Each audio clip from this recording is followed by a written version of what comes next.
ГСП онлайн. Городские новости сейчас. 25 и 26 марта Arctic Университет играет последнюю из долгой серии домашних игр. Соперник – лидер турнирной таблицы Агидель. Разница по очкам и классу чувствуется в игре. Гости распечатывают ворота хозяев на 4-й минуте, затем забивают еще одну шайбу. Во втором периоде +3 и последняя в довесок в третьем.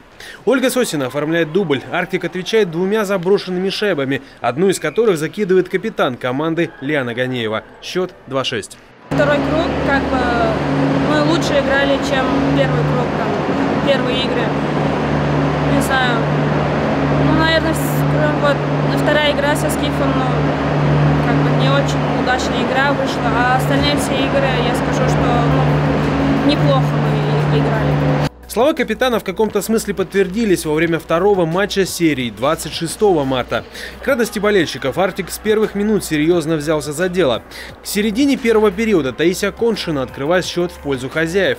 Через 5 с лишним минут Ольга Сосина сравнивает его, а во втором периоде борьба не утихает.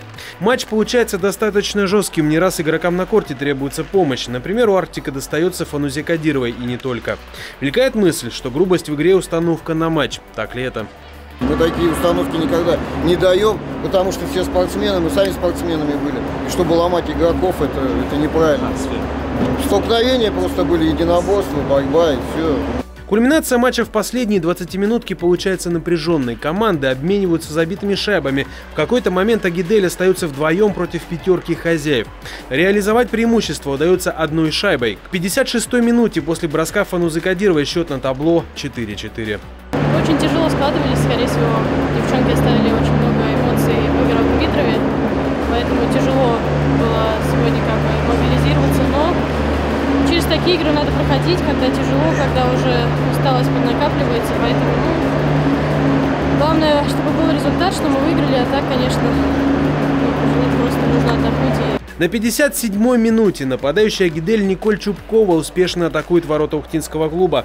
Она делает дубль в этом матче и, по сути, приносит победу гостям. Счет 4-5. По итогам серии домашних игр из 8 матчей Arctic Университет одерживает 2 победы. Окончание сезона клуб встретит на выезде. Ближайший соперник в турнирной таблице Бирюса обгоняет ухтинцев на 20 очков.